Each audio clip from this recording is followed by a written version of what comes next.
जय श्री राधे, जय श्री कृष्ण। डॉक्टर श्री भीमराव अंबेडकर जी से हमको क्या सीखना चाहिए, क्या सीखने को मिलता है? सबसे बड़ी शिक्षा है, आप जमीन से उठे, आकाश की ऊंचाइयों को छू दिया, आकाश भी उनकी उस बुलंदियों के आगे छोटा पड़ गया। एकदम जमीन से उठे। जैसे वर्तमान में हमारे माननीय प्रधानमंत्री श्री नरेंद्र मोदी जी एकदम जीरो से उठे, फर्श से उठकर अर्श को छुआ। जीवन में अपने सिद्धांतों से, अपनी सच्चाई से, अपनी कर्मठता से। इसी प्रकार डॉक्टर भीमराव अंबेडकर जी अपनी मेहनत से, अपनी कुशलता से, अपनी चतुराई से, अपनी विवेक से, समझ बूझ से, बुद्धिमानी से, अपनी मेहनत से पढ़े। जन्म से कोई छोटा कोई बड़ा नहीं होता, जन्म से कोई मूर्ख कोई समझदार नहीं होता। व्यक्ति चाहे, देखो एक लोहा है, एक सोना है। लोहे को अच्छी तरह मांज दिया जाए, इसमें चमक थोड़ी थोड़ी आ जाती है, और सोना यदि साफ ना किया जाए तो वो जंग लग जाता है, उसकी चमक समाप्त हो जाती है। तो लोहे को मांज दिया जाए तो उसमें भी चमक आ जाती है। पीतल को मांज दें अच्छी तरह तो सोने जैसी चमक आने लग जाती है। और सोना यदि मंजा ना हो तो पीतल से भी बुरा लगने लग जाता है, उसमें भी जंग लगने लग जाती है। चांदी, एक स्टेनलेस स्टील में कितनी चमक है, और चांदी को मांजा ना जाए तो जन्म से चांदी है, ऊंची है जन्म से, लेकिन यदि मांजा ना जाए तो उसमें कालापन आ जाता है। और स्टेनलेस स्टील जन्म से छोटा है धातु, लेकिन उसमें चमक देखो तो। अर्थात जन्म से कोई ऊंचा या नीचा नहीं होता, व्यक्ति अपने कर्मों से ऊंच या नीच होता है। जन्म नहीं, एक तुलसी का पौधा यदि कूड़े के ढेर पर पैदा हो जाए तब भी वो पवित्र है। एक पीपल का वृक्ष कौवे की बीट से पैदा हो जाए तब भी वो पवित्र है, क्योंकि ऑक्सीजन छोड़ता है। तो व्यक्ति जन्म से कोई ऊंच नहीं, जन्म से कोई नीच। रावण को नीच कहा, अधम कहा, क्योंकि उसके कर्म नीच थे, वो अधम था। तो जन्म से कोई भी ऊंच या नीच नहीं होता, व्यक्ति अपने कर्मों से ऊंचा नीचा होता है। और अपनी मेहनत से, अपने स्वभाव से, अपने ऊंचे विचारों से व्यक्ति ऊंचे उठता है। तो डॉक्टर साहब अपने विचारों से इतने ऊंचे उठे। और जो व्यक्ति अच्छे कुल खानदान में जन्म लेता है लेकिन विचार ऊंचे नहीं है, कहा ना अधम ना वेन समान, वेन को अधम कहा, वेन को अधम कहा, नीच कहा, जबकि उनके घर में भगवान का अवतार हुआ है। कंस, उनको नीच कहा। तो व्यक्ति अपने कर्मों से महान बनता है। इसलिए हम अपने कर्मों की तरफ ध्यान दें, कभी हम निराश ना हो। तो डॉक्टर साहब को बहुत अपमान सहन करने पड़े, उनको दुख भी होता था, कई बार अपमान के घूंट पिए, लेकिन उन्होंने हार नहीं मानी, मेहनत करते रहे, बड़े लोगों से संबंध जोड़े रखा, आगे बढ़ते गए, और देखो वो सम्मान प्राप्त किया। भारत में सबसे पहला विश्व स्तरीय अर्थशास्त्री का खिताब जिनको मिला है, हमारे डॉक्टर भीमराव अंबेडकर। किस बात को लेकर के? मेहनत। तो आपके जीवन से सबसे बड़ी ये शिक्षा है कि व्यक्ति अपने कर्मों से महान होता है। व्यक्ति अच्छे कर्म करे, चाहे वो गरीब घर में जन्म लिए, अमीर हो सकता है। हिरण्यकश्यप के घर में जन्म लेने वाला प्रहलाद जगत पूज्य हो जाता है। और एक बात मैं और कहना चाहूंगा साथ में, वो ये कि जाति कोई भी नीच होती ही नहीं। समाज के उत्थान में हर जाति का बराबर की हिस्सेदारी है, कोई छोटा कौन है, सबने अपना सहयोग बराबर दिया है। स्वतंत्र भारत किया तो सब जातियों ने सहयोग दिया है, क्या छोटे क्या बड़े।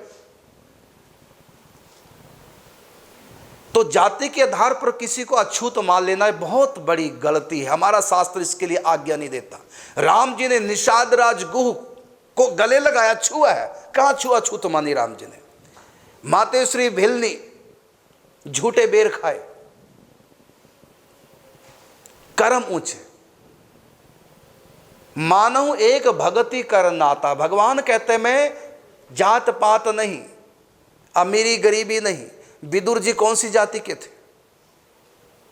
लेकिन भगवान ने आतिथ्य स्वीकार किया। भिलनी के बेर, सुदामा के तंदुल और विदुरानी के छिलके, विदुर का साग कितना प्रसिद्ध है। मीरा ने देखो रविदास जी को गुरु बनाया, किसने विरोध नहीं किया। मतलब ये छुआछूत की बीमारी हमारे प्राचीन समाज में थी नहीं। मीरा ने रविदास जी को गुरु बनाया। मीरा के माता पिता ने, दादा दादी ने, किसने कोई ऐतराज नहीं किया। यहां तक कि इस बात का ऐतराज तो जो उनकी जान का दुश्मन बना था विक्रम सिंह, उन्होंने भी कभी ये बात नहीं उठाई कि तुमने शूद्र को गुरु क्यों बनाया, नहीं ये बात उठाई। मीरा के पदों में नहीं, मीरा ने आप बीती पूरी बातें लिखी हैं पदों में। जहर का प्याला राणा भेजा, पीवत मीरा हांसी रे, पग घुंघरू बांध मीरा नाची रे। तो मीरा ने अपना जीवन की काफी घटनाएं अपने पदों में लिखी, लेकिन ये बात मीरा ने कहीं नहीं लिखी कि मैंने रविदास जी को गुरु बनाया इसलिए मेरा विरोध किया गया। नहीं विरोध किया किसी ने भी मीरा का। रविदास जी काशी के बीच में रहते थे और ब्राह्मणों के सिरमौर, संतों के सिरमौर जगत गुरु स्वामी रामानंदाचार्य जी महाराज ने उनको अपनाया, उनको दीक्षा दी। कहां भेद किया? ये भेद तो अंग्रेज जाते जाते डाल गए कि इनमें फूट डालो, दो भाग कर दो, स्वर्ण जाति और शूद्र, दो भाग कर दो, और ये लड़ते रहे। समाज भीतर से खोखला हो जाए, कमजोर हो जाए। ये उनकी चाल थी। इसलिए हमको ऐसा नहीं करना चाहिए। हम चारों भाई हैं, ब्राह्मण, क्षत्रिय, वैश्य, शूद्र, हम चारों भाई हैं। एक ही परंपरा से हम हैं, आपस में सब मिलजुल कर रहे। हम कर्मों से ऊंच नीच हो सकते हैं, जन्म से नहीं। ब्राह्मणों ने भी दीक्षा ली है रविदास जी से, मीरा ने दीक्षा ली रविदास जी से, गोरा से दीक्षा ली, भक्तमाल में कथा गोरा कुम्हार से दीक्षा ली ब्राह्मणों ने। व्यक्ति अपने कर्मों से ऊंचा या नीचा होता है। लेकिन एक बात कहना चाहेंगे कि ब्राह्मण, क्षत्रिय, वैश्य और शूद्र, ब्राह्मण हमारा पूज्य है, ये हमको बात माननी पड़ेगी। कारण क्या? कारण ये है, पिताजी का दर्जा ऊंचा है और बेटे का दर्जा नीचा है।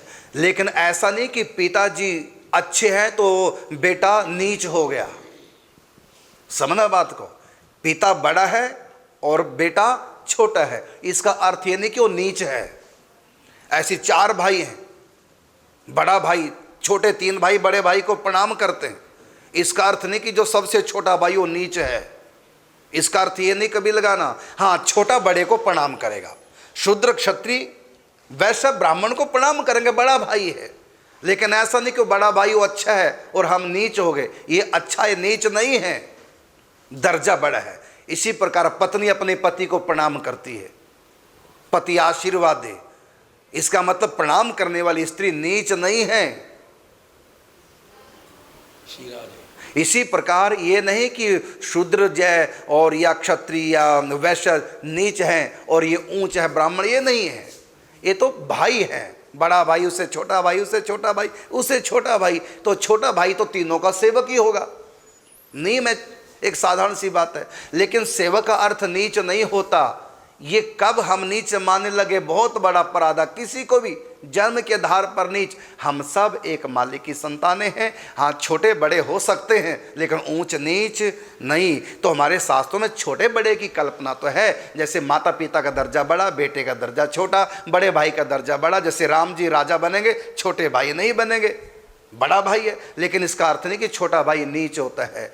तो हम सब चारों अरबों सालों से एक साथ रहे हैं, कभी किसी को किसी से कोई गिला शिकवा नहीं हुआ है। लेकिन जाते जाते अंग्रेज और ये पाश्चात्य जो हमारी मैकाले की जो ये शिक्षा जो दे गए थे जाते समय, तो उससे फूट पड़ी।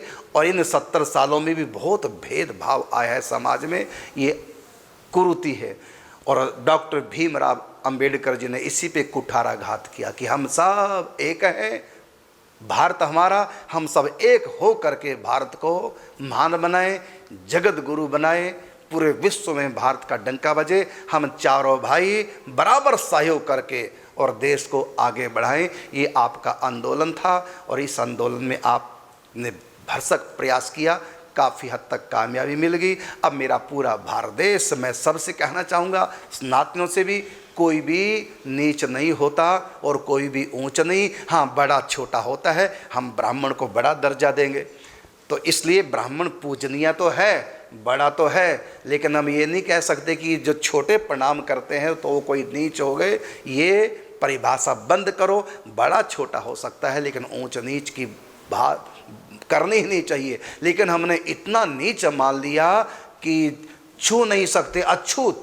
क्यों जी? राम जी ने निषाद राज को गले लगाया, भिलनी के झूठे बेर खाए, भिलनी की कुटिया में भगवान राम रहे। और भिलनी को एक ब्राह्मण ने, मतंग ऋषि ने अपनी कुटिया में रखा, नारी थी, शूद्रा थी, फिर भी अपने यहाँ रखा।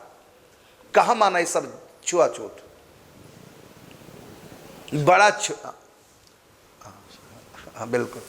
तो हम बड़ा छोटा मान सकते हैं, ये तो मानना पड़ेगा। पैसे की दृष्टि से भी बड़े भी होते हैं लोग, छोटे भी होते हैं, लेकिन ऊंच और नीच नहीं होते। गरीब गरीब हो सकता है, छोटा हो सकता है, लेकिन नीच नहीं हो सकता। और जो बड़ा है वो नीच भी हो सकता है।